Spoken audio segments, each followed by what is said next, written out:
Sa pinakadulo ng lalawigan, lampas sa malikabok na kalsadang tila ayaw tapusin ng panahon, matatagpuan ang Baryo Banog.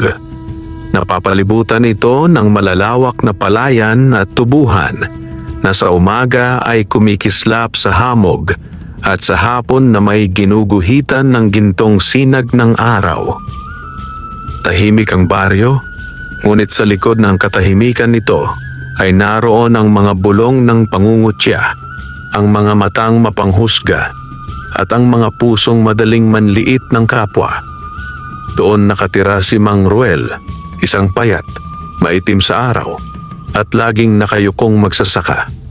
Hindi siya nakayuko dahil mahina ang loob.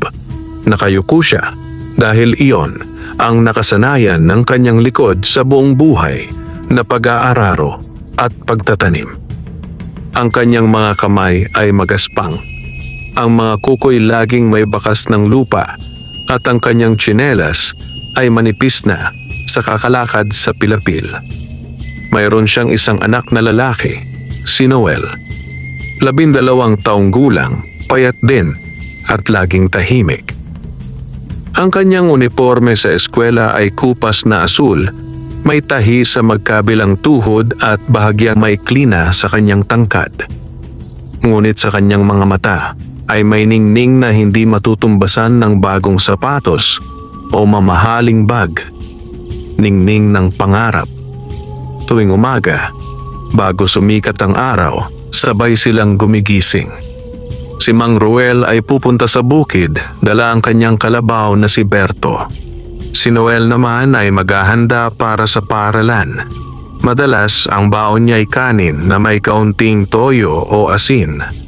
Kapag may ani, may itlog. Kapag may benta, may sardinas. Ngunit kadalasan, sapat na ang kanin at tubig. Isang umaga, habang naglalakad si Noel papuntang paaralan, may mga batang nagkukumpulan sa may tindahan ni Aling Celia.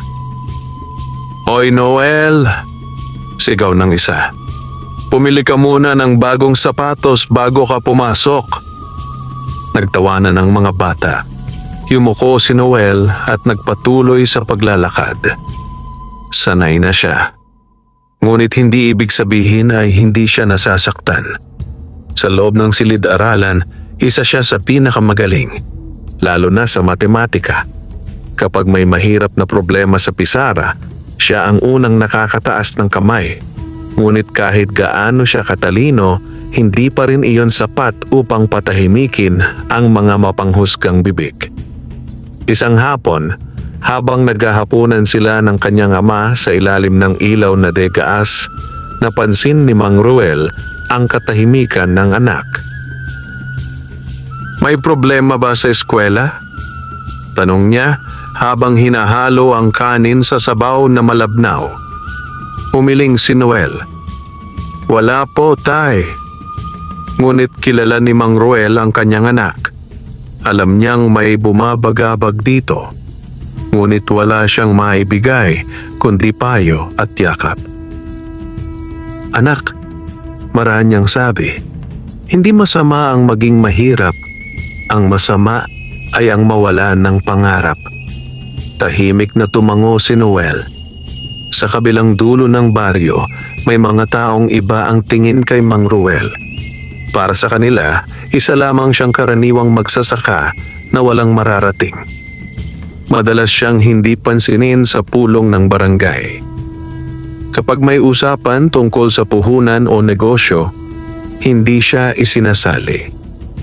Wala namang maiaambag yan. Minsang bulong ng isang konsehal. Ngunit sa kabila ng lahat, hindi nagbago si Mang Ruel. Araw-araw, bago sumikat ang araw, nasa bukid na siya. Kahit tirik ang araw o bumubuhos ang ulan, naroon siya. Nag-aararo, nagtatanim, umaasang balang araw ay may aanihin hindi lamang sa lupa, kundi pati sa buhay. Isang gabi, pauwi siya mula sa bukid nang mapansin niya ang isang matandang lalaki sa gilid ng daan. Basang-basa ito sa ulan at tila nanginginig sa lamig. Lumapit si Mang Ruel. "Tay, ayos lang po ba kayo?" Mahinang ngumiti ang matanda. Naligaw ako at wala akong masilungan. Hindi nagdalawang isip si Mang Ruel. Sumama po kayo sa akin. Maliit lang ang bahay namin pero may matutulugan kayo. Sa kanilang kubo, pinahiram niya ng tuyong damit ang matanda at pinaghainan ng mainit na lugaw. Tahimik lamang itong kumain, ngunit ang mga matay tila may lalim na hindi maipaliwanag. Bago matulog, inabot ng matanda ang kamay ni Mang Ruel.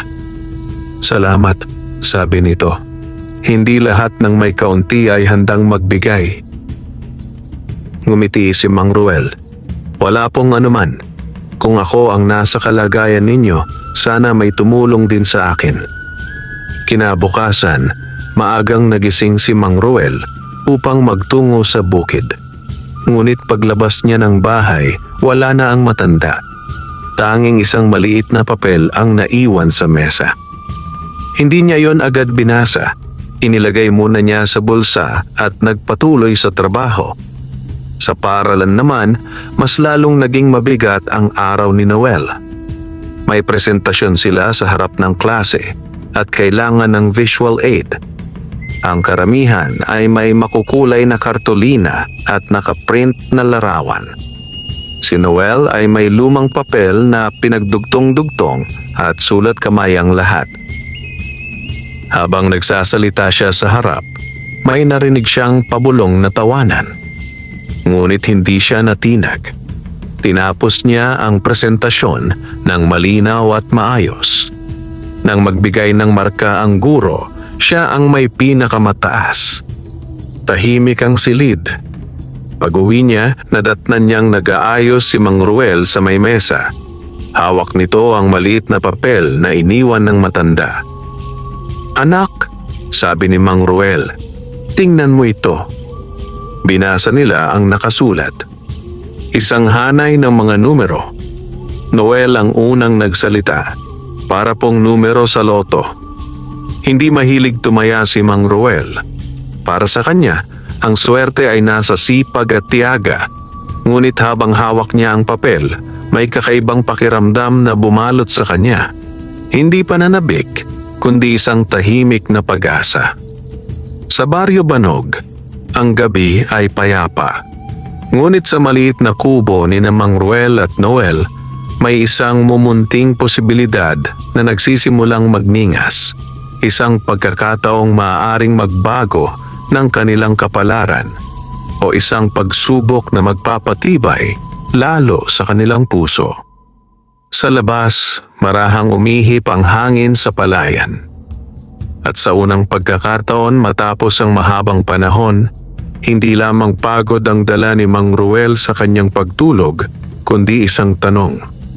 Paano kung may inilaan palang higit ang tadhana para sa kanila? Magdamag na hindi nakatulog si Mang Ruel. Hindi dahil sa init o lamig ng gabi, kundi dahil sa maliit na papel na nakapatong sa lumang mesa sa tabi ng kanilang higaan. Ang mga numero ay tila may sariling liwanag sa kanyang isipan. Paulit-ulit niya itong iniisip habang nakahiga sa banig, nakatingin sa bubong na pawid. Sa kabilang dako ng silid, mahimbing na natutulog si Noel. Sa kabila ng lahat ng pangungutya sa eskwela, dala pa rin ng bata ang pag-asa sa kanyang pagtulog. Pag-asang balang araw ay hindi na siya kailangang yumuko tuwing may tatawag sa kanyang pangalan. Nang sumikat ang araw, maagang bumangon si Mang Ruel. Tinimplahan niya ang sarili ng kape na halos kulay tubig sa kamuling hinawakan ng papel. 6 na numero. Tahimik. Walang paliwanag. Habang naglalakad siya papuntang bukid, dala niya ang papel sa bulsa. Ang bawat hakbang sa pilapil ay tila mas mabigat kaysa dati. Hindi siya sanay umasa sa swerte.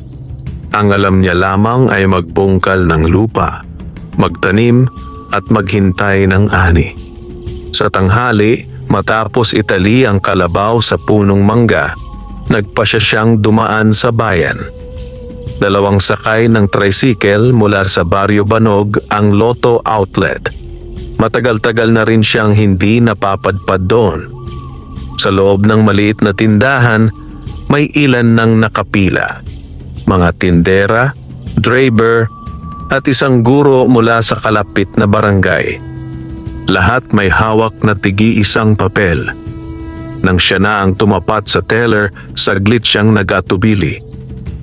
"Manong, tataya po?"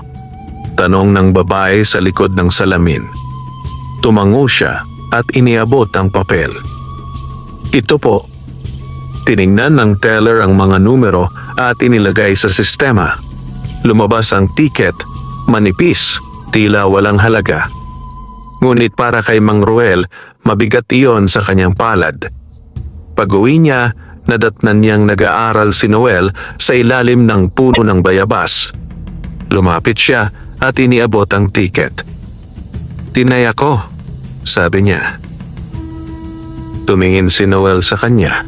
May halong pagtataka at pag-asa. "Talaga po?" "Oo, wala namang mawawala." Ngunit sa loob-loob ni Mang Ruel, alam niyang may nakataya. Hindi lamang pera, kundi ang pag-asang matagal na niyang kinikimkim para sa kanyang anak. Lumipas ang mga araw.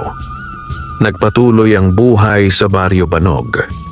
Ang mga palayan ay unti-unting nagiging ginto sa ilalim ng araw. Ang mga bata ay patuloy sa pagtawa at pangungutya. Ang mga matatanda ay abala sa usapan tungkol sa presyo ng palay at pataba. Sa eskwela, may anunsyo tungkol sa isang darating na quiz bee sa distrito. Pinili si Noel bilang representante ng kanilang paaralan. "Sigurado ka ba dyan?" bulong ng isang kaklase. "Baka wala kang pamasahe." Ngunit hindi pinansin ni Noel ang salita. Umuwi siyang may dalang balita. "Tay, ako po ang napili." Napangiti si Mang Ruel. "Alam kong kaya mo." Ngunit alam din niyang may bayad ang pagsali. Pamasahe, pagkain, at ilang kailangang materyales. Kinagabihan, habang nagbibilang siya ng kaunting ipon mula sa benta ng gulay, napabuntong hininga siya. Hindi sapat. Nasa mesa ang tiket ng loto. Bukas ang draw. Habang lumalalim ang gabi, tila mas bumibigat ang hangin sa kanilang kubo. Hindi nila napag-usapan ng malinaw ang posibilidad. Ayaw ni Mang Ruel magtanim ng sobrang pag-asa. Ngunit sa katahimikan, pareho silang may iniisip. Kinabukasan, matapos ang maghapong trabaho sa bukid, nagmadali si Mang Ruel pauwi. Sa baryo, may maliit na tindahan na may telebisyon. Doon karaniwang nanonood ang mga tao ng balita at draw ng loto. Nakasiksik siya sa likod ng mga nakatayo. Pawisan, pagod at tahimik. Isa-isang binanggit ng tagapagbalita ang mga numero. Unang numero. Parang tumigil ang tibok ng kanyang puso. Pangalawa, tumugma. Pangatlo, tumugma pa rin. May nagbulungan sa paligid. Pangapat. Panglima.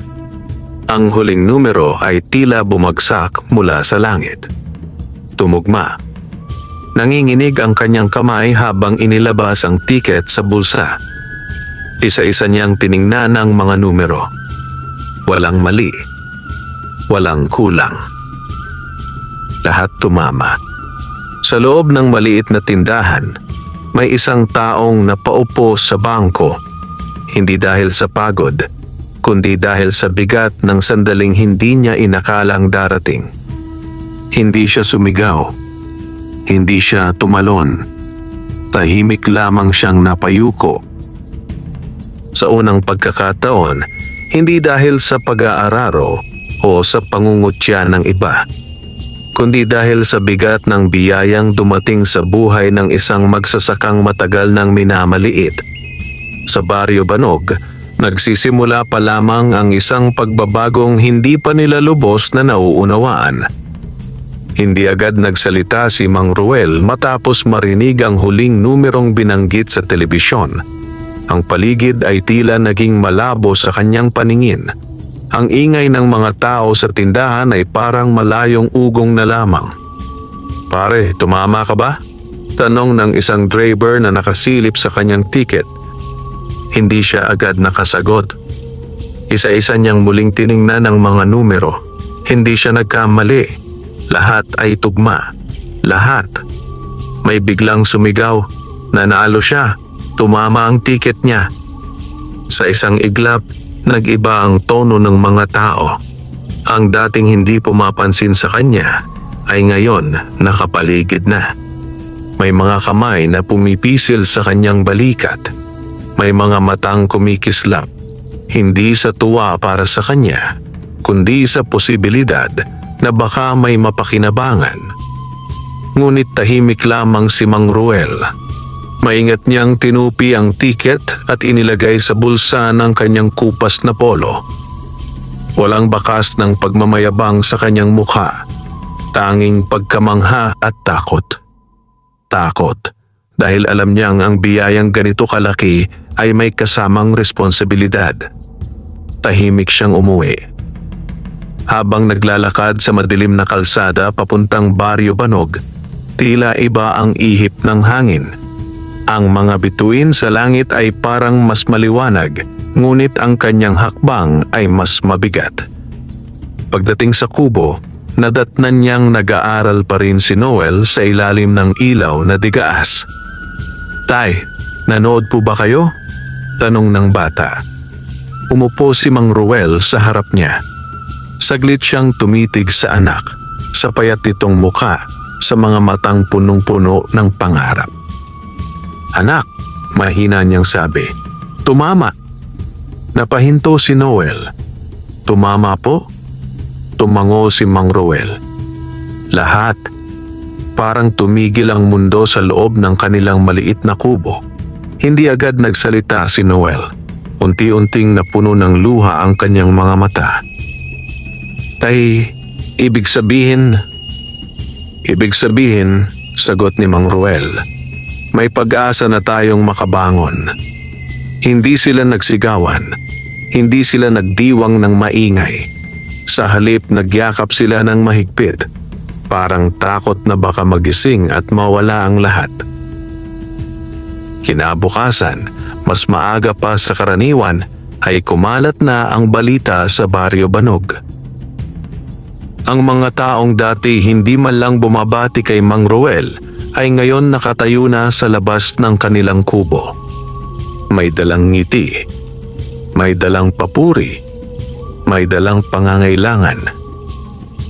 "Ruel, pare, hindi namin alam na ganyan ka pala kaswerte. Ruel, baka naman pwedeng makahiram.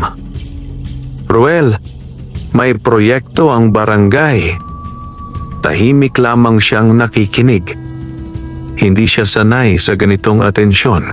Ang kubong dati tila walang nakakapansin ay ngayon puno ng yabag at usapan. Sa eskwela, hindi rin nakaligtas si Noel sa balita.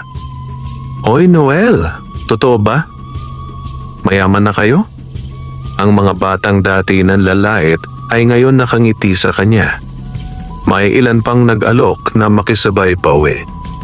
Ngunit may kakaiba sa pakiramdam ni Noel. Hindi siya galit, ngunit ramdam niyang ang pagtrato ng iba ay nagbago hindi dahil sa kung sino siya, kundi dahil sa kung ano ang meron sila. Sa tanghali, tinawag siya ng kanyang guro. "Anak," sabi nito, "narinig ko ang balita, pero sana hindi magbago ang iyong sipag at pagpapakumbaba." Tumango si Noel. "Hindi po, ma'am." At iyon ang ipinangako niya sa sarili. Samantala, si Mang Ruel ay nagtungo sa opisina sa bayan upang kumpirmahin ang kanyang panalo. Matagal ang proseso.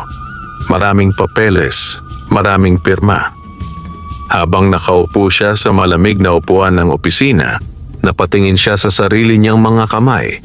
Magaspang, may sugat, at bakas ang taon ng paghihirap. Hindi niya pinangarap ang marangyang buhay. Ang gusto lamang niya ay hindi na kailangang mag-alala kung may makakain ba bukas. Ang gusto niya ay hindi na marinig ng kanyang anak ang mga salitang ng mamaliit. Nang tuluyang makumpirma ang halaga ng kanyang napanalunan, saglit siyang napapikit. Napakalaki.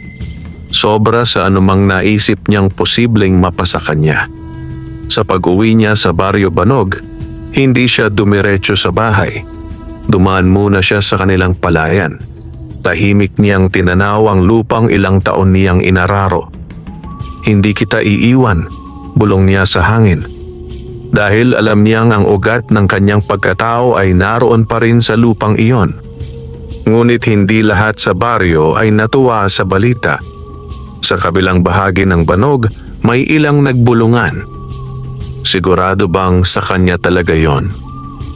Baka may daya. Bakit siya pa? Ang inggit ay parang usok.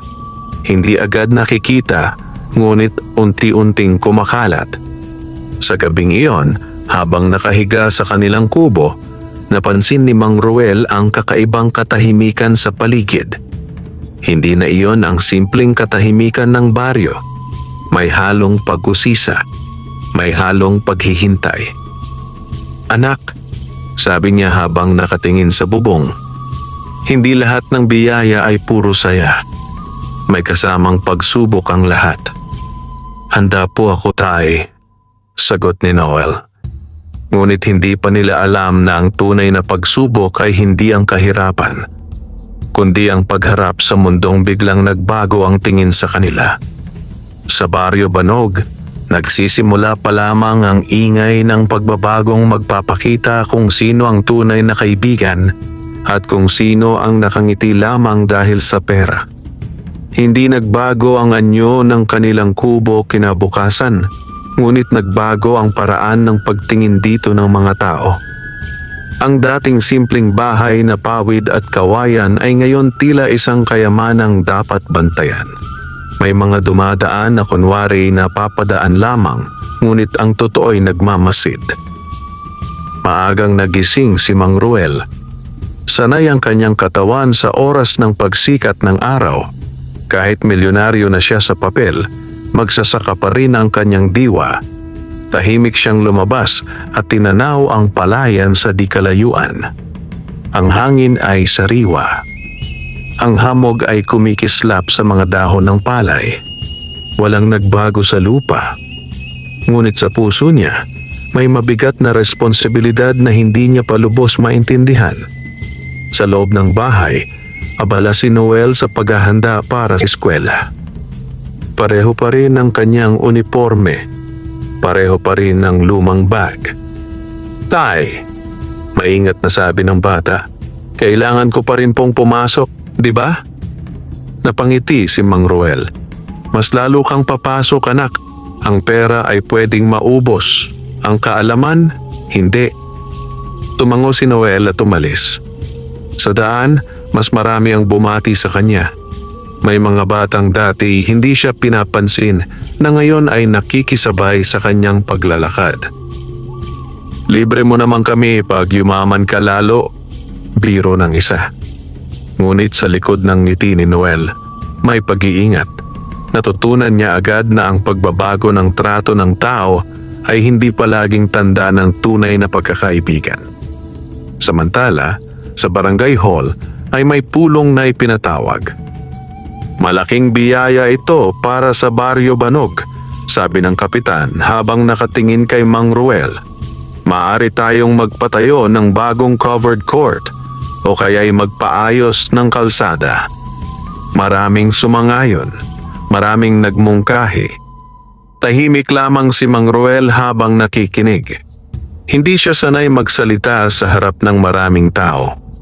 Ngunit alam niyang kailangang maging malinaw ang kanyang paninindigan. "Kapitan," marahan niyang sabi, "handa po akong tumulong. Pero gusto kong pag-isipan muna ng mabuti. Hindi ko po ito pinaghirapan mag-isa. Regalo ito ng Diyos. At ayokong masayang. May ilang napakunot ang noo, may ilan ding tumango. Pag uwi niya, nadatnan niyang may 2 lalaki sa labas ng kanilang kubo, mga negosyanteng mula sa bayan. Sir Ruel, nakangiting bati ng isa. May alok po kaming investment, sigurado at mabilis ang tubo. Pinakinggan niya ang paliwanag. Malalaking salita, matataas na pangako. Ngunit may kung anong bumubulong sa kanyang loob na mag-ingat. Salamat, sagot niya ng mahinahon. Pero hindi po muna ako magdedesisyon. Hindi nagustuhan ng dalawa ang sagot, ngunit ngumiti pa rin sila bago umalis. Kinahapunan, umuwi si Noel na tila may mabigat sa isip. Anak, may nangyari ba? Tanong ni Mang Ruel. Umupo ang bata sa bangko. Tay, sabi po ng iba, hindi na raw ako bagay sa kanila. Mayaman na raw ako. Tahimik si Mang Ruel. Pero may iba rin pong nagsasabing dapat daw ilibre ko sila palagi. Napabuntong hininga ang ama. Lumapit siya at hinawakan ang balikat ng anak. Anak, tandaan mo ito. Hindi mo kailangang bumili ng kaibigan. Kung totoo sila, mananatili sila kahit wala tayong pera. Tumango si Noel, ngunit ramdam pa rin ang bigat ng pagbabago. Habang lumalalim ang gabi, may dumating na bisita. Si Aling Celia, ang may-ari ng tindahan kung saan madalas mangutang si Mang Ruel noon. May dalang ngiti at supot ng prutas. Ruel, sabi nito, pasensya na kung minsan ay napagsalitaan kita noon. Hindi ko sinasadya. Alam ni Mang Ruel ang totoo. Maraming beses siyang napahiya sa harap ng iba dahil sa utang. Ngunit hindi niya pinili ang magkimkim ng galit. Wala na iyon, Aling Celia, sagot niya. Nakaraan na. Pag-alis ng babae, napansin ni Noel ang kakaibang katahimikan ng kanyang ama. Tay, galit po ba kayo sa kanila? Umiling si Mang Ruel. Hindi, pero hindi ko rin kakalimutan. Sa mga sumunod na araw, dumami ang humihingi ng tulong. May sakit, may gustong magnegosyo, may gustong mangutang. Ang bawat isa ay may kwento, may dahilan, may pangangailangan. Unti-unting naunawaan ni Mang Ruel na mas mahirap pala ang maging may pera kaysa sa maging wala. Noon, ang problema niya ay kung saan kukuha ng pambili ng bigas. Ngayon, ang problema niya ay kung sino ang dapat tulungan at hanggang saan. Isang gabi, muling bumalik sa kanyang alaala ang matandang tinulungan niya sa ulan. Ang lalim ng mga mata nito. Ang paraan ng pagsasalita. Napatingin siya sa langit sa labas ng kubo. Kung sino ka man, bulong niya, salamat. Ngunit sa gitna ng lahat ng biyaya at pagbabago, may isang bagay na hindi niya hahayaang magbago, ang kanyang pagkatao. Sa Baryo Banog, ang kayamanan ay naging salamin. Ipinakita nito ang tunay na kulay ng bawat isa. At habang unti-unting naglalantad ang mga mukha sa likod ng mga ngiti, mas lalo pang tumitibay ang pasya ni Mang Ruel. Hindi niya hahayaang sirain ng pera ang pundasyong itinayo ng kahirapan, tiyaga at pagmamahal. Ngunit hindi pa tapos ang pagsubok. Dahil sa anino ng inggit at kasakiman, may mga pusong nagsisimula ng magplano at ang Baryo Banog ay hindi mananatiling tahimik magpakailanman. Dumating ang pera hindi sa anyo ng kahon o sako kundi sa tahimik na pirma at opisyal na dokumento. Sa isang araw, ang pangalan ni Mang Ruel ay naging laman ng talaan sa bangko. Halagang hindi niya kailanman inakalang mahahawakan. Ngunit sa Baryo Banog, mas mabilis pa sa hangin ang balita kaysa sa paglipat ng pera. Isang umaga, nagising si Mang Ruel sa kalabog ng kanilang pintuan. Pagbukas niya, naroon si Berting, isang magsasakang may mas malaking lupa, ngunit nalubog sa utang dahil sa sugal. "Pare," bungad nito, "alam mo namang magkaibigan tayo. Baka pwede mo naman akong tulungan. Konting puhunan lang." Alam ni Mang Ruel ang kwento ni Berting. Maraming beses na itong nangako sa pamilya na titigil sa sugal, ngunit bumabalik pa rin. "Para saan ang puhunan?" tanong ni Mang Ruel. "May balak akong magtanim ng mais," sagot ni Berting. Ngunit umiwas ang mga mata nito. Tahimik na tumitig si Mang Ruel. Hindi siya nagmadali. Hindi siya basta-basta tumango.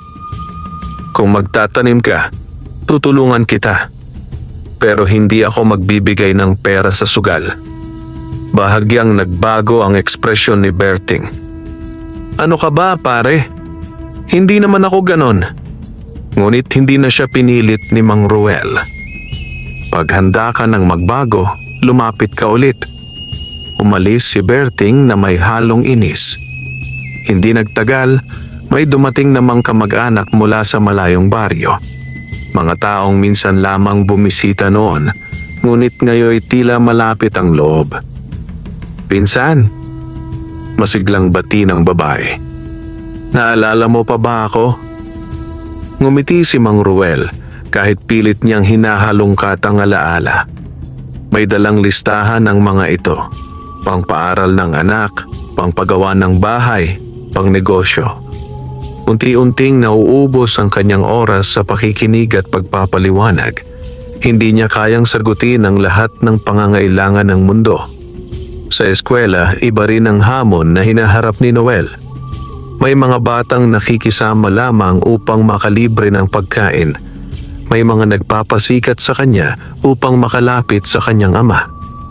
Ngunit mayroon ding nananatiling totoo.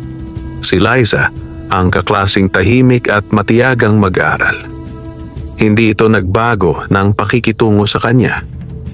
"Pareho pa rin naman tayo," sabi nito isang hapon habang nagre-review sila para sa quiz bee. "Ikaw pa rin si Noel na pinakamagaling sa math." Napangiti si Noel. Sa gitna ng pagbabago, may mga bagay pa ring nananatiling dalisay. Samantala, isang gabi, may kakaibang nangyari. Habang mahimbing ang tulog ng mag-ama, may mga yabag na dahan-dahang lumapit sa kanilang kubo. May aninong gumalaw sa likod ng dingding na kawayan. Isang kamay ang sumubok sumilip sa bintanang walang salamin. Ngunit biglang tumahol ng malakas ang asong gala na madalas nakatambay sa tapat ng kanilang bahay. Nagising si Mang Ruel at mabilis na bumangon. "May tao!" sigaw niya. Nagsitakbuhan ang mga anino sa dilim. Lumabas siya dala ang lampara. Wala na siyang naabutan. Tanging mga bakas ng paa sa lupa. Kinabukasan, pinag-usapan niyon sa buong baryo. Baka may naiinggit, pulong ng ilan. Baka may gustong manamantala, sabi ng iba. Doon nagsimulang maunawaan ni Mang Ruel na ang kayamanan ay hindi lamang nagdadala ng pag-asa. Nagdadala rin ito ng panganib. Nagpasya siyang ilipat muna sa bangko ang malaking bahagi ng pera at magpagawa ng mas matibay na bahay. Hindi marangya, kundi ligtas. Ngunit may isang bagay siyang mas pinagtuunan ng pansin. Ang kinabukasan ni Noel. Isang gabi, habang tahimik silang nag-uusap, inilabas ni Mang Ruel ang plano. "Anak, gusto kong pag-aralin ka sa mas maayos na paaralan sa bayan." Nagulat si Noel. "Iiwan ko po ang Baryo Banog?" "Hindi iiwan. Lalawak lang ang mundo mo." Napayuko si Noel. Mahal niya ang baryo kahit minsan ay masakit ang alaala. Doon siya lumaki. Doon siya natutong mangarap. Ngunit alam niyang may mas malaking oportunidad sa labas. Sa mga sumunod na araw, may mga taong hindi natuwa sa mga desisyon ni Mang Ruel. Lalo na ang mga umaasang basta na lamang siya magbibigay ng pera. Isang hapon, nadatnan niyang may nakasulat sa pader ng kanilang bakod na kawayan. Madamot. Saglit siyang napatigil. Pinagmasdan ng salitang tila may lason. Lumabas si Noel at nakita rin niyon. Tay! Kumuha si Mang Ruel ng timba at basahan. Tahimik niyang binura ang sulat. Anak, sabi niya habang nagkikiskis, mas mabuting tawaging madamot kaysa maging mangmang sa paggamit ng biyaya. Ang bawat galaw ng kanyang kamay ay tila simbolo ng kanyang paninindigan. Hindi niya hahayaang kontrolin ng takot o ng opinyon ng iba ang kanyang mga desisyon. Sa Baryo Banog, nagsisimula ng umusbong ang linya sa pagitan ng tunay na nangangailangan at ng gustong makinabang. At sa gitna ng lahat, mas lalong tumitibay ang loob ni Mang Ruel. Ngunit ang mga aninong nakita sa dilim ay hindi basta nawawala. Sila ay naghihintay lamang ng tamang sandali. Ilang linggo matapos ang insidente sa gabi, nagsimula ng umusad ang mga plano ni Mang Ruel. Hindi marangyang bahay ang ipinagawa niya, kundi isang maliit ngunit matibay na tahanan na yari sa hollow blocks at yero. May bintanang may rehas at pintuang may maayos na kandado. Hindi iyon simbolo ng kayabangan, kundi ng pag-iingat. Sa Baryo Banog, hindi lahat ay natuwa sa pagbabago. May mga nagsabing nag-iiba na raw ang ihip ng hangin sa pamilya ni Mang Ruel. May mga nagsabing nagiging mataas na raw ang tingin nila sa sarili. Ngunit sa loob ng bagong bahay, pareho pa rin ang amoy ng sinaing sa umaga at pareho pa rin ang tunog ng lumang orasan sa dingding. Isang hapon, dumating ang sulat mula sa paaralan sa bayan. Tanggap si Noel sa isang pribadong akademya na kilala sa mahigpit na pamantayan at mahusay na pagtuturo. Tahimik na binasa iyon ni Mang Ruel bago iniabot sa anak. Handa ka na ba? Tanong niya. Hindi agad nakasagot si Noel. Pinagmasdan niya ang palayan sa labas ng bintana. Doon siya natutong mangarap. Doon siya nasaktan. Doon siya tumatag. Opo, marahan niyang sagot. Para sa atin.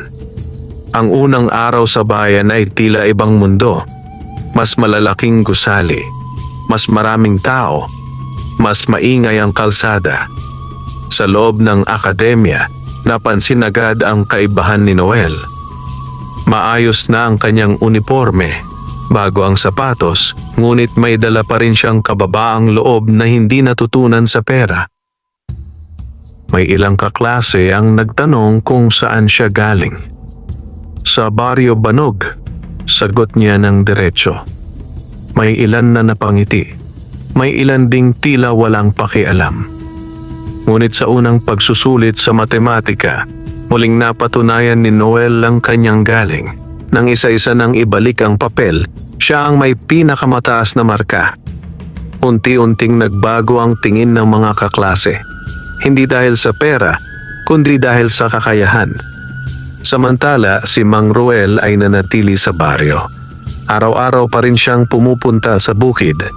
Hindi niya ipinagbili ang lupa. Sa halip, bumili pa siya ng karagdagang ektarya upang mabigyan ng trabaho ang ilang magsasakang walang mapasukang hanap buhay. Mas mabuti nang magtrabaho kaysa manghingi, madalas niyang sabihin. Ngunit hindi nawala ang inggit. Isang gabi, habang binibilang niya ang mga dokumento ng lupa sa mesa, may kumatok ng malakas sa pintuan. Pagbukas niya, naroon si Berting, kasama ang dalawa pang lalaki. Ruel, matigas ang tono nito. Naririnig namin na bumibili ka ng lupa sa paligid. Baka naman pwede kaming isama sa negosyo. Pwede naman, sagot ni Mang Ruel ng mahinahon. Kung handa kayong magtrabaho. Nagkatinginan ng tatlo. Hindi ganon ang ibig naming sabihin, sabi ng isa. Baka naman pwede mong ipahawak sa amin ang puhunan. Kami na ang bahala. Alam ni Mang Ruel ang ibig sabihin noon. Tahimik siyang tumayo ng tuwid. Hindi ako nagpapautang para sa haka-haka. Kung may plano kayo, ilatag ninyo ng maayos. Hindi nagustuhan ng mga lalaki ang sagot. Umalis silang may bakas ng sama ng loob. Sa bayan, unti-unti ring nararamdaman ni Noel ang bigat ng bagong mundo. May mga kaklasing may kotse ang magulang. May mga bakasyong ipinagmamalaki. May mga bagay na hindi niya kailanman naranasan.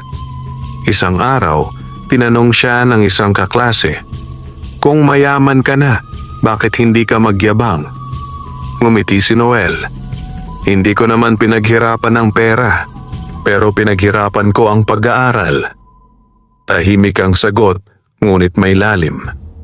Sa paglipas ng mga linggo, mas naging malinaw kay Mang Ruel na ang tunay na pagbabago ay hindi ang pagdami ng pera, kundi ang paglawak ng pananaw.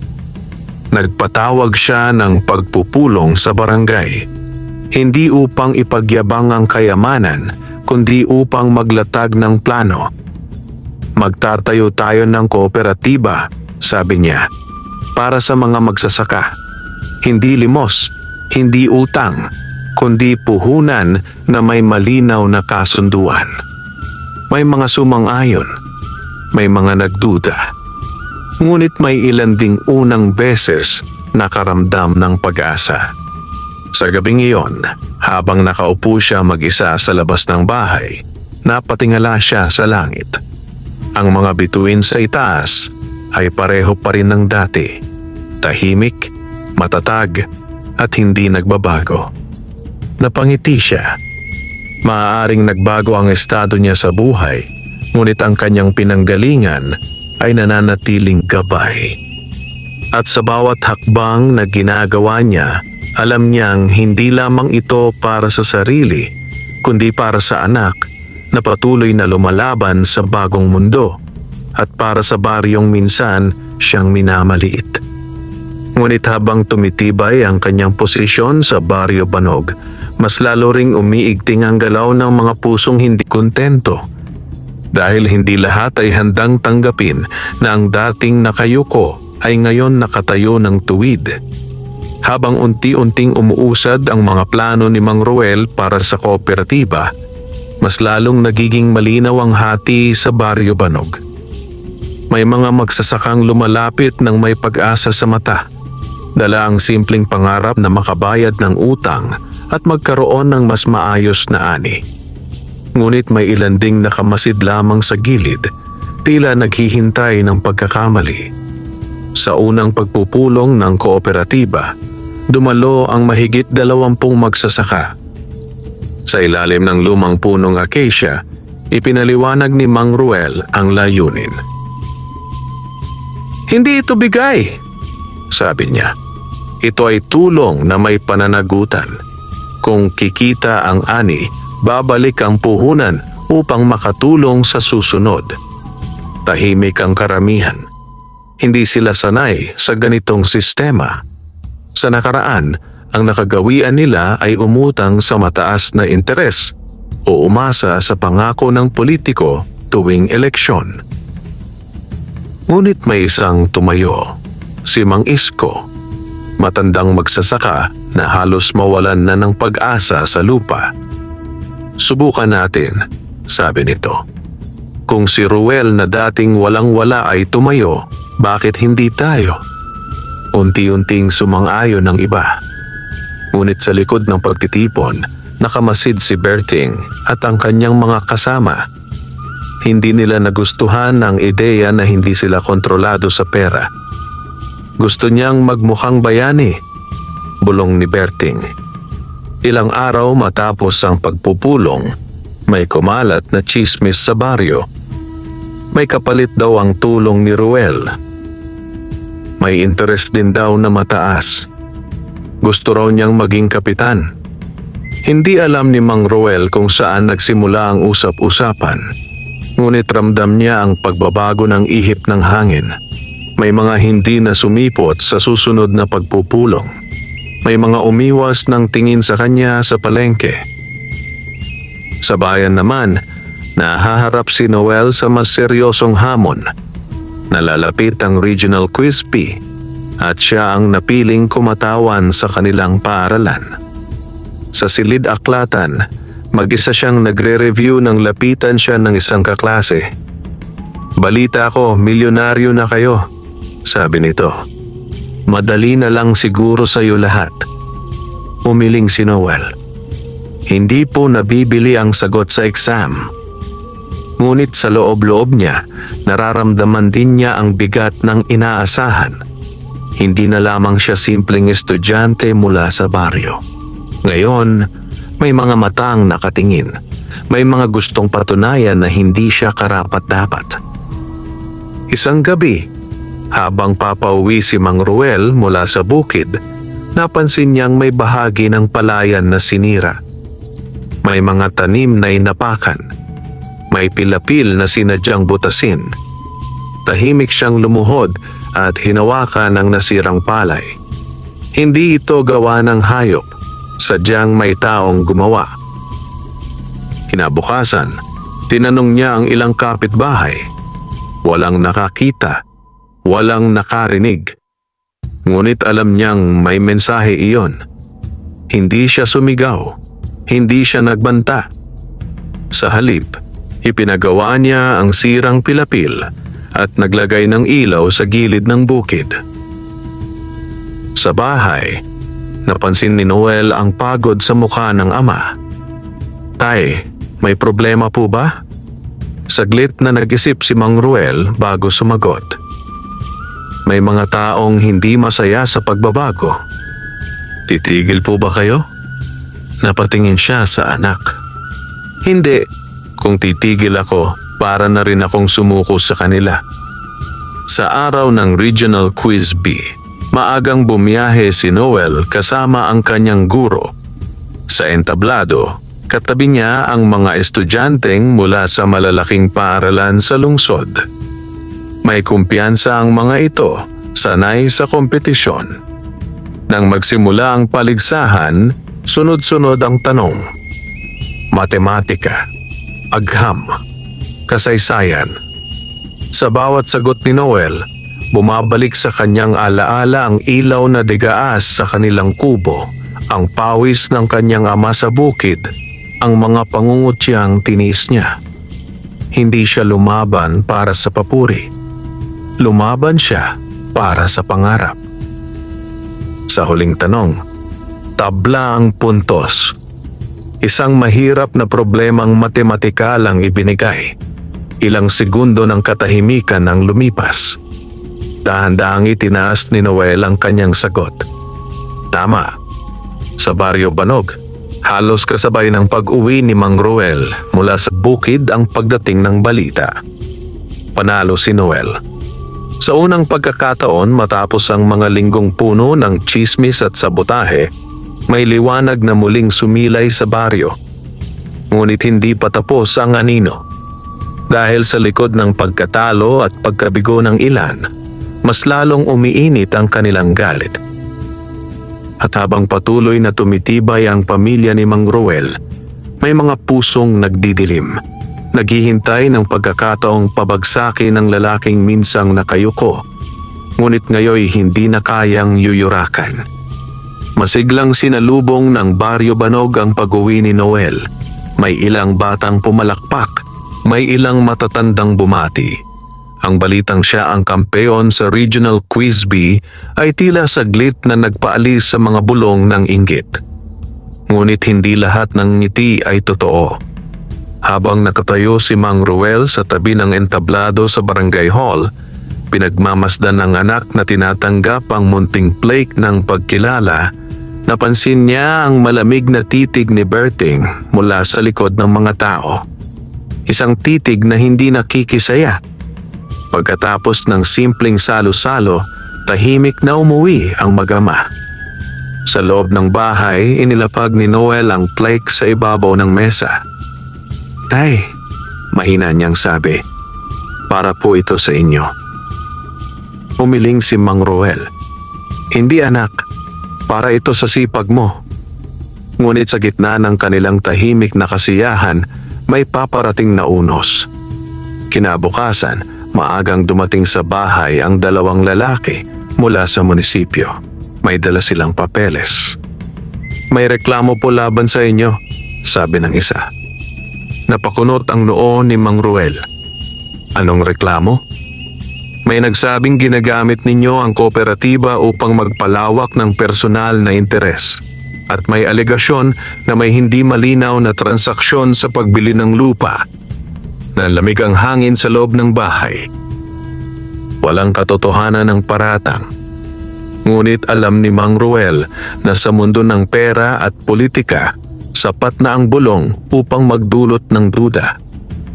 "Handa akong ipakita ang lahat ng dokumento," mahinahon niyang sagot. Umalis ang mga opisyal, ngunit naiwan ang bigat ng paratang. Sa baryo, mabilis kumalat ang balita. May kaso raw si Roel. Akala ko ba mabait? May mga nagsimulang umatras sa kooperatiba. May mga natakot na madamay. Sa bukid, habang naglalakad si Mang Roel sa pagitan ng mga palay, tila mas mabigat ang bawat hakbang. Hindi siya takot sa investigasyon. Wala siyang itinatago. Ang kinatatakutan niya ay ang tiwala ng mga taong unti-unti pa lamang naniniwala muli sa sarili nilang kakayahan. Sa hapon, lumapit sa kanya si Mang Isko. "Alam kong malinis ang intensyon mo," sabi nito. "Huwag kang magpapatalo." Ngunit sa kabilang dulo ng baryo, may nag-uusap sa loob ng madilim na kubo. "Kailangan siyang pahinain," sabi ni Berting. "Kapag bumagsak siya, babalik sa dati ang lahat." Lumipas ang mga araw na puno ng pagsusuri at pagkalap ng papeles. Isinaayos ni Mang Roel ang bawat resibo, bawat kasunduan, bawat lagda.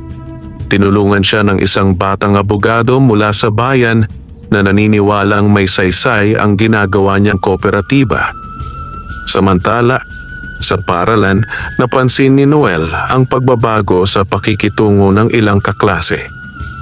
"May kaso raw ang tatay mo," bulong ng isa. "Baka kaya kayo yumaman?" Tahimik niyang tinanggap ang mga salita. Ngunit sa loob niya, may naglalagablab na determinasyon. Isang gabi, habang nag-aaral siya sa mesa, napansin niyang tahimik ang ama sa labas. Lumapit siya. "Tay, hindi po kayo natatakot?" Tumingin si Mang Roel sa malawak na palayan na ngayon ay naliliwanagan ng buwan. "Natakot ako noon sa kahirapan," sagot niya. "Pero mas natakot ako na mawalan ng dangal. Kung malinis ang puso mo, anak, kaya mong harapin ang kahit anong paratang." Ilang araw matapos iyon, ipinatawag ang mga nagreklamo upang humarap sa opisyal na pagdinig sa barangay. Sa harap ng kapitan at mga kagawad, malinaw na inilatag ni Mang Roel ang bawat detalye ng kooperatiba. Walang nakatagong kasunduan. Walang lihim na tubo. Nang tanungin ang mga nagparatang, nagkatinginan lamang ang mga ito. Walang maipakitang ebidensya. Unti-unting nabunyag ang katotohanan. Ang reklamo ay bunga lamang ng inggit at takot na mawalan ng impluensya. Sa harap ng maraming tao, tumayo si Mang Roel. "Hindi ko ginawa ang kooperatiba para sumikat," sabi niya. "Ginawa ko ito dahil alam ko ang pakiramdam ng walang malapitan." Tahimik ang buong hall. Napatunayan ang kanyang kalinisan. Ngunit hindi ganoon kadaling mabura ang sugat ng duda. Pag-uwi nila, napansin ni Noel ang pagod sa mukha ng ama. "Natapos na po ba?" Tumango si Mang Roel. "Oo. Pero ngayon ko mas naiintindihan na ang tunay na laban ay hindi pera, kundi tiwala." Sa gabing iyon, Mas malinaw ang buwan sa ibabaw ng Baryo Banog. Ang hangin ay tila mas magaang. Ngunit sa puso ni Berting at ng kanyang mga kasama, hindi pa tapos ang galit. Dahil ang taong nabigo sa paninirang puri ay maaaring mas maging mapanganib. At habang patuloy na tumitindig si Mang Ruel sa gitna ng unos, mas lalo ring lumalalim ang hukay na hinuhukay ng kanyang mga kalaban. Hukay na maaaring sila rin ang tuluyang mahulog. Matapos mapatunayang walang basehan ang reklamo laban kay Mang Ruel, tila saglit na tumahimik ang Baryo Banog. Ang mga taong nagduda ay muling lumapit, may dalang paghingi ng paumanhin o kaya'y kunwaring walang nangyari. Ngunit hindi na ganoon kadaling ibalik ang tiwala.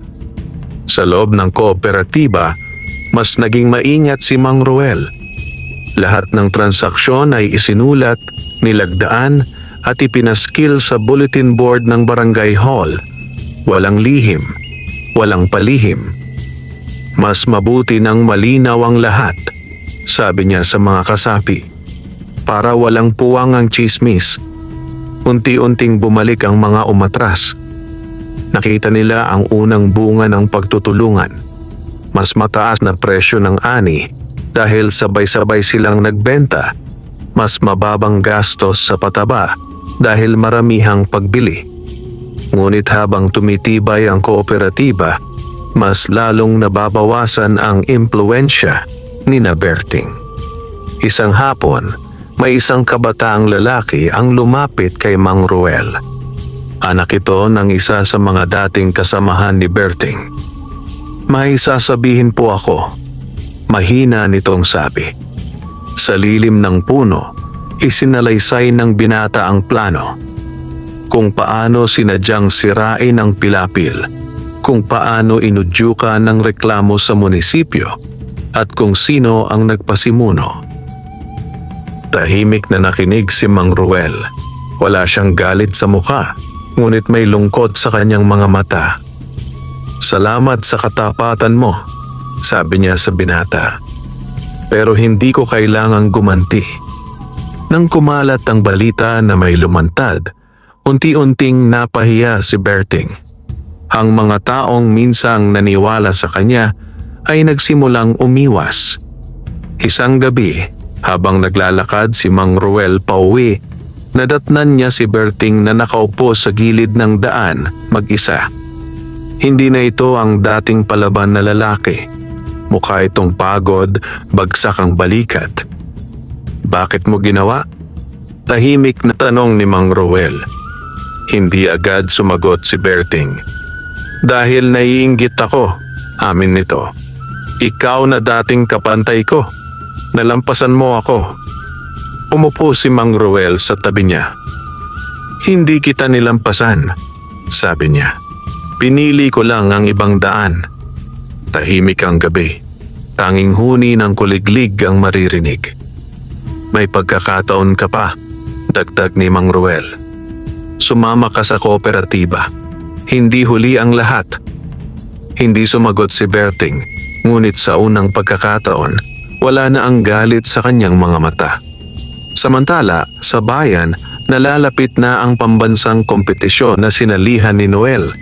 Mas mataas ang antas, mas mahirap ang laban. Ngunit sa bawat gabing nag-aaral siya, naroon ang imahe ng kanyang ama sa bukid. Hindi kailanman sumuko, kahit pinagtawanan, kahit siniraan. Sa araw ng kompetisyon, puno ang auditorium.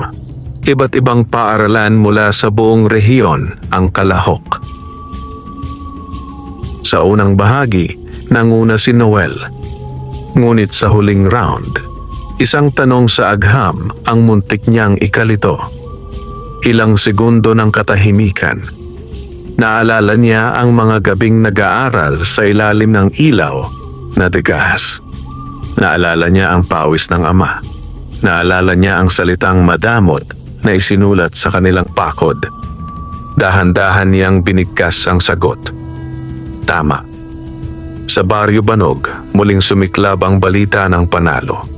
Hindi na lamang ito tagumpay ng isang bata. Ito ay patunay na ang pangarap ay hindi limitado ng pinanggalingan. Pag-uwi ni Noel, sinalubong siya ng buong baryo.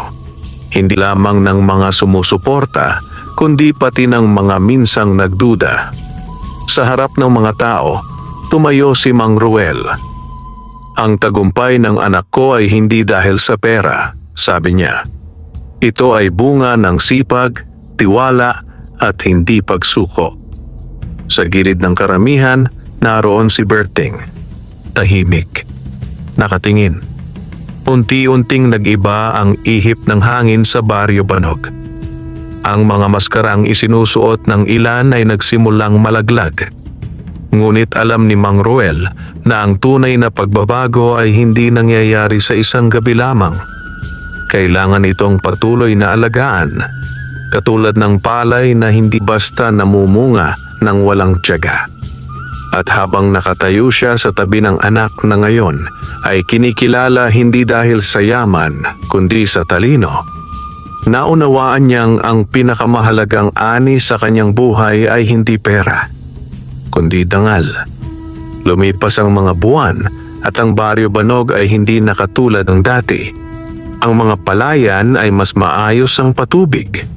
Ang mga magsasaka ay hindi na basta-basta pumipirma sa pautang na may mataas na interes. May kooperatiba na nagbibigay ng malinaw na sistema. May talaan, may pananagutan, may tiwala. Hindi ito nangyari sa isang iglap. Maraming pagtatalo, maraming pagdududa. Ngunit unti-unti natuto ang mga tao. Si Berting, matapos ang mahabang katahimikan, ay tuluyang lumapit kay Mang Ruel isang umaga. Wala nang galit sa kanyang mukha, wala nang yabang. Kung tatanggapin mo pa, sabi niya, gusto kong magsimulang muli. Matagal siyang tiningnan ni Mang Ruel. Hindi bilang kalaban, kundi bilang kapwa magsasaka na minsang nadala ng inggit. Simula tayo sa lupa, sagot niya. Hindi sa pera. At doon nagsimula ang unti-unting pagbabago ni Berting.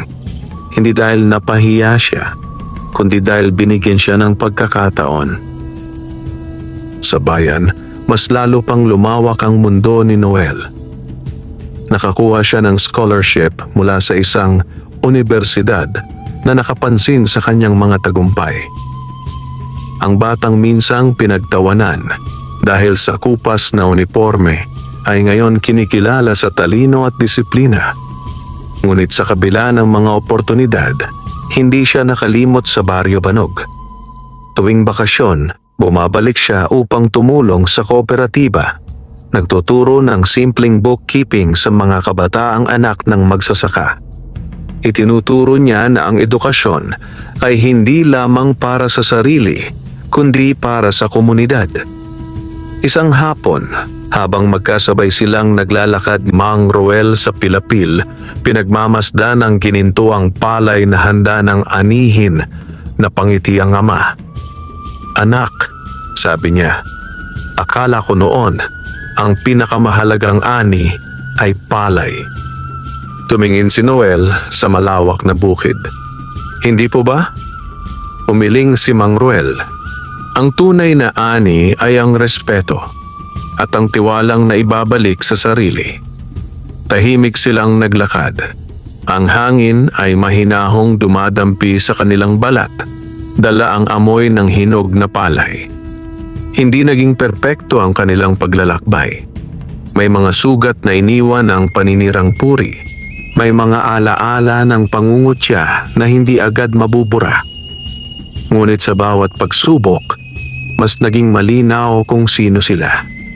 Hindi sila yumaman upang magmalaki. Yumaman sila upang magtayo. Yumaman sila upang magbigay ng pagkakataon, hindi lamang sa sarili, kundi sa iba. Sa isang pagtitipon sa baryo, muling tumayo si Mang Ruel sa harap ng mga tao. Hindi na siya ang lalaking laging nakayuko. Hindi na siya ang magsasakang minamaliit. Ngunit hindi rin siya naging taong mapagmataas. Ang pera, sabi niya, ay parang ulan. Kapag inipon mo lang, mabubulok. Kapag pinadaloy mo, may tutubong bago. Tahimik ang lahat. Sa likod niya nakatayo si Noel. Matangkad na, mas may kumpiyansa, ngunit dala pa rin ang kababaang loob na itinuro ng kahirapan. Sa Baryo Banog, ang pagbabago ay hindi lamang nasusukat sa mga bagong bubong o sa mas maayos na daan. Nasusukat ito sa paraan ng pagtingin ng tao sa kapwa. Hindi na basta hinuhusgahan ng isang magsasaka batay sa suot o sa laman ng bulsa. Dahil natutunan nila na ang taong laging nakayuko ay maaaring nag-iipon lamang ng lakas upang balang araw ay tumayo ng tuwid. Sa dapit hapon, habang ang araw ay unti-unting lumulubog sa likod ng palayan, magkatabi ang mag-ama sa harap ng kanilang bahay.